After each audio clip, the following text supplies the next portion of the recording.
पंकज नाम का एक लड़का था जिसे घूमने का बड़ा शौक था। वो अलग अलग शहर में घूमने के लिए नए नए बहाने ढूंढता रहता था। वो किसी भी मौके पर आने के लिए घूमने का कोई न कोई बहाना निकाल ही लेता था। एक बार पंकज बैठे बैठे अपना फोन चला रहा था कि तभी उसके ताऊजी का कॉल आया। जी नमस्ते ताऊ जी, बताइए कैसे याद किया आपने मुझे। अरे बेटा, नमस्ते नमस्ते। दरअसल मुझे तुमसे कुछ काम था। वो तुम्हारे शहर में कुछ खास मिठाइयाँ और मठरियाँ मिलती है ना। दरअसल मेरी सोसाइटी में एक बहुत बड़ा फंक्शन है, तो इसीलिए मुझे मिठाइयों का ऑर्डर देना है। लेकिन मुझे यहाँ किसी भी हलवाई की मिठाई नहीं पसंद, इसीलिए तुम जरा एक काम करो, कल मुझे अपने शहर के सबसे अच्छे मिठाई की दुकान वाले से बात करवा देना। मैं उससे सैंपल मंगवा लूंगा और फिर अगर बात बन गई तो उसे ही ऑर्डर दे दूंगा। क्या? अरे ताऊ जी, आप मुझे अपना नहीं मानते हैं क्या? अरे दुकान वाले से सैंपल क्यों लेंगे? मैं हूं ना, मैं खुद शहर की सबसे शानदार मिठाइयाँ लेकर कल आपके पास आ जाऊंगा। पंकज को तो घूमने का एक बहाना मिल रहा था, इसलिए उसने अपने ताऊजी की किसी भी बात पर ध्यान नहीं दिया। अरे आप इस सब की फिक्र मत करिए ताऊ जी, मैं आकर आपसे मिलता हूँ। इतना कहकर पंकज फोन काट देता है और खुद से कहता है, वाह, ये हुई ना बात। मैंने सुना है ताऊ जी जिस जगह पर रहते हैं वो तो बहुत ही खूबसूरत है और वहाँ मैं कभी ठीक से घूमा भी नहीं हूँ। ये अच्छा मौका है उनका शहर घूमने का। लेकिन जरा देखूं तो कि वहाँ जाते कैसे हैं। पंकज देखता है तो उसे पता चलता है कि कोई भी ट्रेन या बस सीधा उसके ताऊजी के शहर तक नहीं जाती थी। अब क्या करूं, मुझे तो यहाँ कैसे भी जाना ही है। एक काम करता हूँ, मैं इस जगह के आसपास जो सबसे नजदीक का स्टेशन हो वहां तक की टिकट करा लेता हूँ। उसके बाद मैं वहां किसी लोकल से पता कर लूंगा कि आगे कैसे जाना है। पंकज अपने मजबूत इरादे लेकर अगले ही हफ्ते जाने के लिए निकल पड़ता है। उसने सबसे करीब स्टेशन की टिकट करा ली थी और वो आराम से अपनी सीट पे जाकर बैठ गया था। पंकज अपने आप से बातें करके खुश हो रहा था, लेकिन उसे नहीं पता था कि आगे जो होने वाला था उससे उसकी जिंदगी पूरी तरह बदल जाएगी। थोड़ी देर बाद पंकज की ट्रेन अचानक से रुक जाती है। पंकज पास में ही खड़े टीटी से पूछता है, क्या हुआ सर, ये ट्रेन यहाँ क्यों रुकी है? अरे भाई साहब, आगे पटरी उतर गया है, कुछ काम चल रहा है, यहाँ पे ट्रेन को रुकना पड़ेगा। क्या? कितनी देर रुकेगी ट्रेन?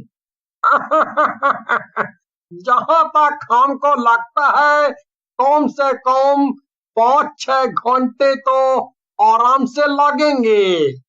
अरे नहीं, 5-6 घंटे तो बहुत ज्यादा हैं। इतनी देर तो मैं यहाँ पर नहीं रुक सकता हूँ, मुझे सुबह होने से पहले ही पहुँचना है। ओ, अगर ऐसा बात है तो आप एक काम करिए, आप यहाँ से उतर जाइए और थोड़ा दूर तक पैदल पैदल जाइए। उसके बाद आपको कोई ना कोई सवारी मिल जाएगी जो आपको किसी नजदीक के स्टेशन पहुंचा देगी, क्योंकि यहाँ तो अभी अच्छा खासा वक्त लगेगा ही। पंकज झट से ट्रेन से उतर जाता है और पैदल चलने लगता है। वो एक अलग ही रास्ते पे चल रहा था जो शहर से उल्टी तरफ जा रहा था। थोड़ी दूर चलने के बाद उसे एक स्टेशन दिखाई देता है। पंकज स्टेशन के अंदर चला जाता है, लेकिन ये स्टेशन काफी अजीब था। हर तरफ सन्नाटा छाया हुआ था और स्टेशन बहुत सुन। पंकज रिसेप्शन पर जाता है और देखता है कि वहाँ पर एक आदमी दूसरी तरफ मुंह करके बैठा हुआ था। सुनिए सर जी, मुझे पता करना है कि अगली गाड़ी कब तक आएगी। पंकज की आवाज सुनकर भी वो आदमी पलटकर कोई जवाब नहीं देता है। पंकज के दोबारा पूछने पर वो आदमी बहुत ही डरावनी हंसी हंसने लगता है और भारी आवाज में बोलता है, अगली गाड़ी का नाम है मौत एक्सप्रेस और वो बस थोड़ी ही देर में आती होगी। अरे ये तो बड़ा ही अजीब सा आदमी है, जरा देखो तो कैसे बहकी बहकी बातें कर रहा है। ये जरूर नशे में होगा। लोग ड्यूटी के टाइम भी ऐसे नशे में रहते हैं और फिर हम जैसे आम पैसेंजर्स को कितनी तकलीफ होती है। पंकज इधर उधर टीटी का ऑफिस ढूंढने लगता है। ढूंढते ढूंढते उसे एक पुराना सा कमरा दिखाई देता है। वो अंदर चला जाता है और अंदर दो आदमी टेबल पर सर झुकाकर बैठे थे। पंकज के बुलाने पर दोनों टीटी अपना सर उठाते हैं और उन्हें देखकर पंकज दंग रह जाता है। वो दोनों टीटी भी भूतिया थे और पंकज को देखकर जोर जोर से हंसने लगते हैं। पंकज भूतों को देखकर बहुत डर जाता है और भागते हुए सीधा बाहर पहुंचता है।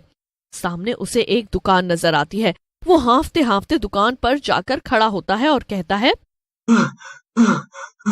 अरे भैया जरा एक बोतल पानी देना, ना जाने मेरे साथ आज क्या क्या हो रहा है।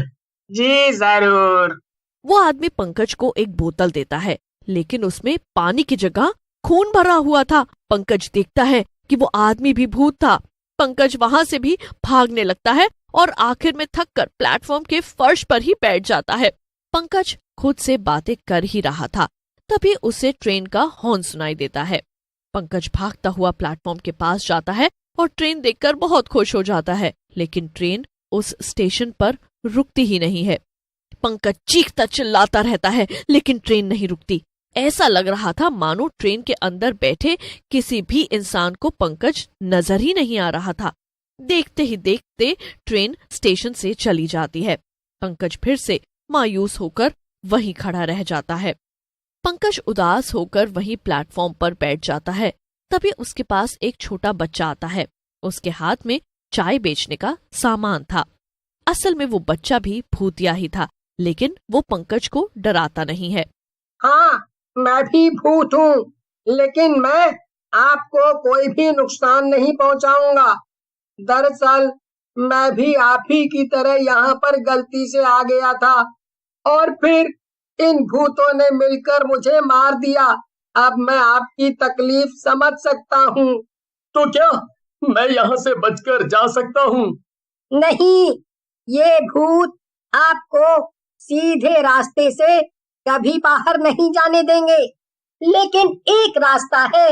आप अगली ट्रेन पकड़कर यहाँ से बच के भाग सकते हैं।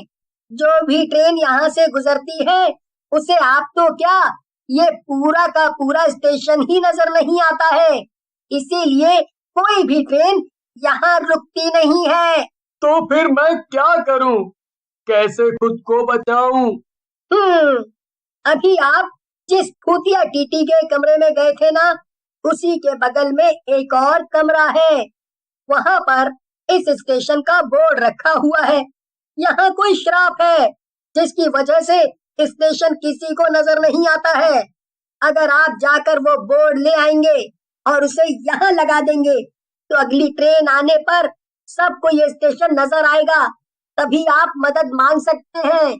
इतना कहकर वो बच्चा वहाँ से चला जाता है और पंकज फौरन भागता हुआ जाता है बोर्ड ढूंढने और उसे बोर्ड मिल भी जाता है।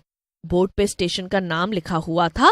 वो बोर्ड को उठाकर वापस प्लेटफॉर्म पर आता है और तभी अगली ट्रेन की आने की आवाज सुनाई देती है।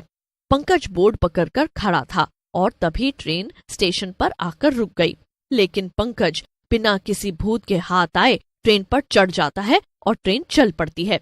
ट्रेन जब स्टेशन छोड़ रही थी तब पंकज को वो छोटा भूतिया बच्चा नजर आता है। पंकज हाथ हिलाकर उसे अलविदा कहता है और वापस अपने घर लौट आता है।